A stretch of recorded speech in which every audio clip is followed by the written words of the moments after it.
இருந்தாலும் அது இயேசுவிடத்தில் வருவது அல்ல. சொல்லுங்க, வியாதி, வேதனை, வருத்தம் இவைகள் எல்லாம் இயேசுவினிடத்தில் வருவதில்லை.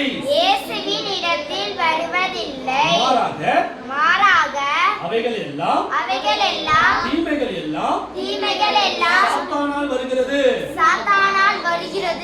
இத தெரிஞ்சுங்க. அப்போ ஒவ்வொரு வியாதியும் சாத்தான் மூலமா தான் வருது. சரிங்களா? ஓகே. அப்போ நமக்கு ஒரு வியாதி வருது, ஒரு வேதனையில இருக்கிறோம் அப்படின்னாக்க உடனே நம்ம என்ன பண்ண கூடாது? ஆமா, நான் இவ்வளவு வியாதியில இருக்கிறேன், கடவுளுக்கு கண்ணு இல்ல, காது இல்ல, மூக்கு இல்ல, என்ன பார்க்கவே மாட்டேங்கிறாரு, என்ன சுகமே படுத்துறது கிடையாது அப்படின்னு சொல்லிட்டு நம்ம யாரு மேல பழி போடக்கூடாது? ஜீசஸ் மேல பழி போடவே கூடாது. ஏன்னா வியாதி எல்லாம் யார் மூலமா தான் வருது? பிசாசு மூலமா தான் வருது. தீமை எல்லாம் யார் மூலமா தான் வருது? பிசாசு மூலமா தான் வருது. அது நம்ம புரிஞ்சிக்காம நம்ம வாய் வார்த்தையில தேவையில்லாத பேசி பேசி என்ன பண்றோம்?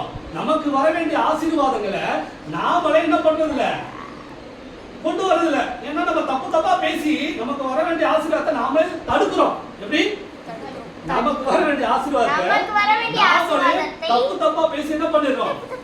அதை கெடுத்து விட்டுறோம். அப்போ நம்ம நன்மைகள் நமக்கு வருவதில்லை. சரிங்களா? அப்போ நிறைய பேர் வியாதியோடு, வேதனையோடு, கஷ்டத்தோடு இருக்கிற காரணம் யாரு? சொல்லுங்க, நம்முடைய வாய். சொல்லுங்க, நம்முடைய வாய். அப்போ இந்த வாயில என்ன பண்ணக்கூடாது? தேவையில்லாத பேசவே கூடாது. சரி, அப்போ இந்த வியாதி, வேதனை யார் மூலமா வருது? பிசாசு மூலமா வருது.